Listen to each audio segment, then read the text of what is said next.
Bonjour les amis. Alors, pas de café aujourd'hui, hein? Pas de café aujourd'hui, ça. Ça y est, on l'a vu déjà. Donc, on va toujours parler de la vente, hein, c'est notre série sur la vente de l'été. Mais aujourd'hui, on parle de quoi précisément? Alors aujourd'hui, on va parler de la réclamation. Donc vous comprenez, on va remonter de la conclusion de vente, de la partie fidélisation, recommandation la dernière fois. On va remonter le cycle de vente, on va voir ce que ça donne. Et effectivement, quand on fait son enquête de satisfaction, on peut tomber sur la réclamation. Et si on est bien prêt, on peut convertir la réclamation en un enseignement, je dirais pour améliorer les services, mais également qui est un facteur clé de fidélisation des clients. Par contre, parfois, la réclamation, elle vient directement à nous. Et on va regarder un petit peu ce sujet. Alors, en quoi c'est difficile de faire face à une réclamation? Eh bien, c'est toujours difficile de faire face à des phénomènes émotionnels. On connaît tous l'échelle du stress, avec en bas les émotions négatives comme la tristesse, la peur, la colère, etc., dans lequel on n'est pas en pleine possession de nos moyens quand même. Et puis il y a les émotions positives qui correspondent, par exemple, quand on a eu du succès, de la réussite, au fait d'être satisfait, d'avoir de l'intérêt, d'avoir de la joie, etc. Donc quand quelqu'un est déçu par quelque chose, qu'il a le sentiment d'avoir été trompé, trahi ou manipulé, eh bien, on a tendance à se mettre en colère. Alors évidemment, on sait très bien que c'est une des valeurs du judo, c'est la maîtrise de soi, et il est dit que c'est quoi la maîtrise de soi? C'est savoir se taire quand monte la colère. Donc c'est clair que quand quelqu'un est en colère, quand quelqu'un considère que son état émotionnel, vous en êtes le responsable, vous savez qu'il a perdu un peu ses moyens. En fait, il a perdu un peu la face. Il n'en est pas tout à fait conscient parce qu'il considère que c'est de votre faute. Donc il a une bonne raison pour expliquer qu'il est en colère. Mais en réalité, on sait très bien que la personne, elle a perdu un peu son contrôle. Ouais, c'est celui qui se met en colère qui a perdu, en fait. Hein. C'est celui qui se met en colère qui a perdu. Et donc souvent, beaucoup les personnes qui sont confrontées, ce n'est pas forcément les commerciaux, c'est aussi à l'accueil d'un hôtel, ça peut être le service technique, souvent ils sont beaucoup confrontés à ces phénomènes-là. Quand on est confronté avec quelqu'un qui vous envoie un flux avec de l'agressivité, je vais vous le dire, si on n'est pas un minimum entraîné, eh bien c'est très difficile d'y faire face. Et quand on est confronté à une attaque, eh bien c'est le phénomène inverse qui se produit. Comme on n'a pas la maîtrise de soi pour être capable d'encaisser un flux négatif sans perdre ses propres moyens, eh bien on perd ses moyens. Et on se met sur la défensive. Et on se met sur la défensive et en fait on est en miroir, en réciprocité avec l'autre. L'autre considère que s'il est en colère, c'est à cause de vous. Et vous considérez que si vous êtes déstabilisé, voire à vous mettre en colère à votre tour, soit à prendre une attitude de défense, eh bien c'est à cause de l'autre. Vous voyez, le traitement de la réclamation, c'est le redressement de la responsabilité pour soi. Je me posais une question là à l'instant. Quel est le système de croyance qu'on met en place quand on a un client qui arrive avec une réclamation et beaucoup de colère? Ce qui me venait à l'esprit, c'était « Ah, mais ces clients sont insupportables, le client est roi, tu vois, ou est pas roi. » Oui, c'est tout ce qui nous fait rejeter la responsabilité de ce qui nous arrive. Et donc, c'est vrai que parfois, je suis le technicien, c'est pas moi qui ai vendu le produit, c'est même pas moi qui peut-être l'ai installé, je suis au comptoir, le client arrive furieux, il a peut-être été coincé dans les embouteillages en plus, ça fait 3 fois qu'il cherche à nous appeler, il est tombé sur ces fameux répondeurs à appuyer sur le 1, appuyer sur le 2, vous savez, le truc qui est pas énervant, quoi. Le client est vraiment remonté, et évidemment, il est chargé de cette émotion. Et il ne sait pas quoi en faire en réalité, vous voyez ? Parce que c'est très difficile d'aller régler les croyances en disant « Bon, j'assume la responsabilité pour ce qui m'arrive, je vais donc, si ça m'arrive à moi, il n'y a aucune raison que je me mette en plus en colère, c'est pas comme ça que je vais y arriver. » Il ne fait pas ça. On n'a pas cette maîtrise-là. Donc il a besoin de se défouler. C'est l'effet paratonnerre. Vous savez, la foudre, elle cherche un point de libération en réalité. Et le paratonnerre, c'est qui? C'est le pauvre commercial qui est au comptoir, là, qui n'a rien demandé à personne, qui vient juste de finir son petit café, et il se prend la tempête, quoi. Et donc, face à ça, on comprend très bien que le réflexe, c'est de se dire, mais attendez, pourquoi vous me parlez comme ça? Pourquoi vous êtes discourtois? Qu'est-ce que je vous ai fait? Moi, j'ai rien fait, je ne suis même pas au courant, vous voyez? C'est tout ce phénomène-là de justification qui est une protection en réalité, on se protège. Voilà. Cette réponse, mais c'est pas moi, j'y suis pour rien, c'est la pire réponse qu'on puisse apporter d'ailleurs, parce que ça déclenche les foudres chez le client. Ah oui, à partir du moment, alors, partir du moment alors, que quelqu'un est en colère, il y a un traitement. Il y a un protocole qui est un protocole qui repose sur la connaissance de phénomènes psychologiques. Par exemple, quelqu'un arrive, il est fortement en colère. On va prendre, plus il est en colère, plus c'est facile, je dirais, en réalité. Les gens ne sont pas tout à fait en colère. Ils sont en colère, mais pas, ils sont capables de raisonner encore un peu. Alors ceux-là, ils sont difficiles, la relation peut être extrêmement difficile. Mais dans tous les cas de figure, la première chose à faire, c'est de se mettre en situation médecine d'urgence. Si vous voyez un gars qui arrive avec le bras cassé, qui pisse le sang de partout, vous mettez sur une certaine longueur d'onde. Vous vous mettez dans le désir d'aider et de faire le mieux possible pour sauver la personne. C'est une attitude, c'est l'attitude du médecin d'urgence. Et ça repose sur la capacité derrière à encaisser un flux violent. Donc, ce n'est pas quelque chose qui s'improvise. Par exemple, quelqu'un qui n'a jamais vraiment pris un bain d'eau froide, une douche d'eau froide, une douche glacée, il y a deux choses qui vont se produire. Le corps ne le supporte pas et psychiquement on a l'impression de mourir.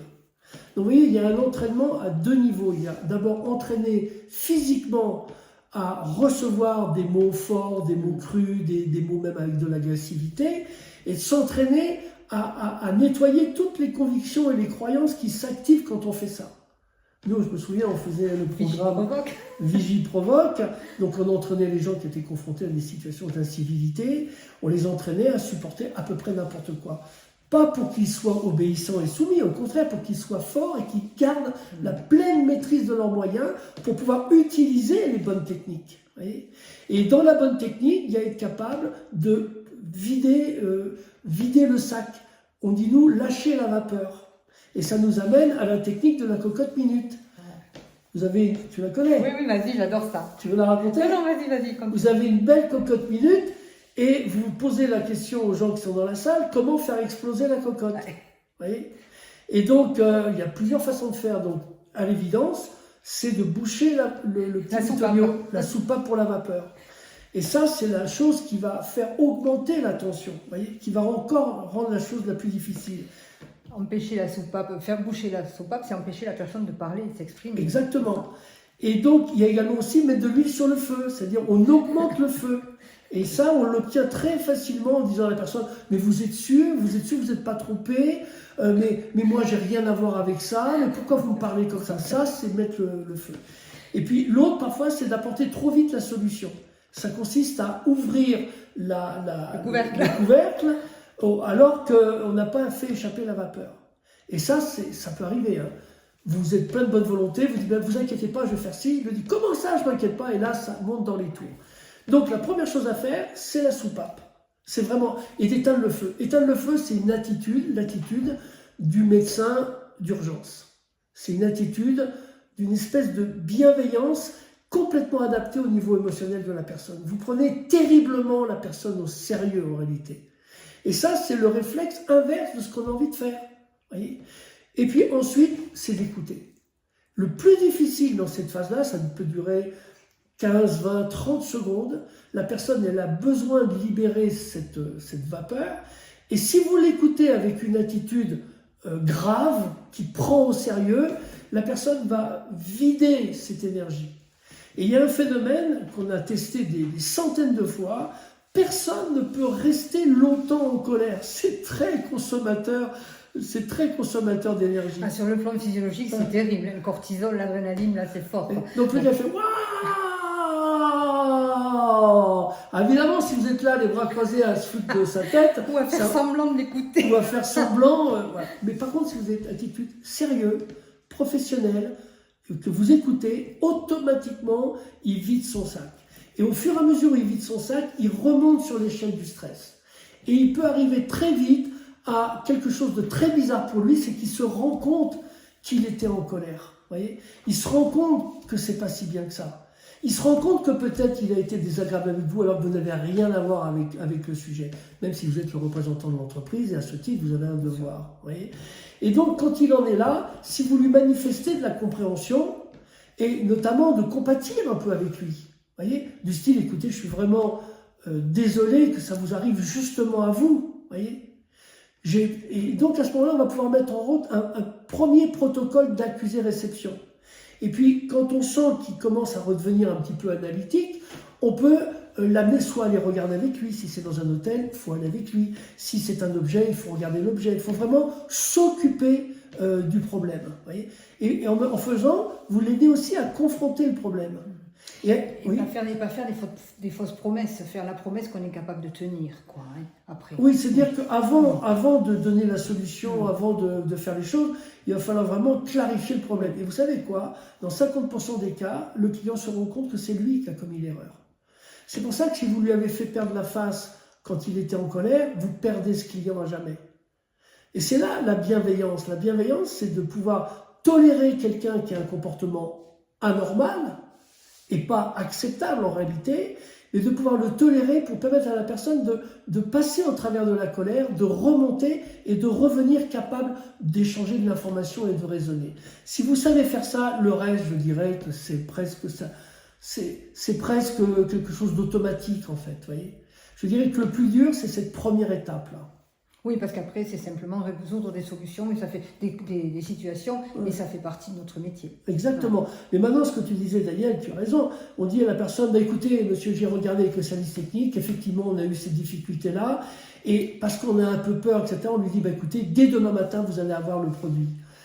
Si vous n'êtes pas absolument sûr, il faut mieux dire dans 2 jours. Il faut mieux regérer de l'attention maintenant que de lui promettre un truc et de ne pas tenir cette promesse.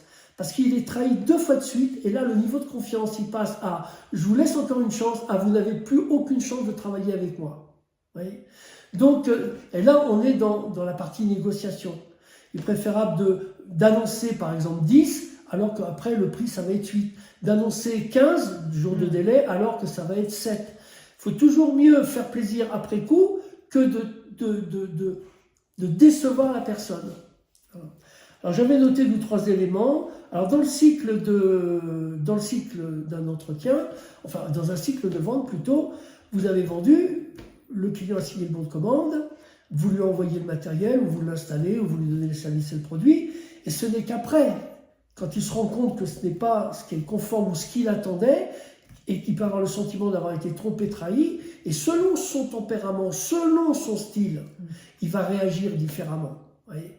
Alors, je ne renvoie pas aux styles comportementaux que la plupart d'entre vous connaissez, mais si vous avez affaire à un type du type autoritaire, ben, vous allez avoir une réclamation très lame de sabre.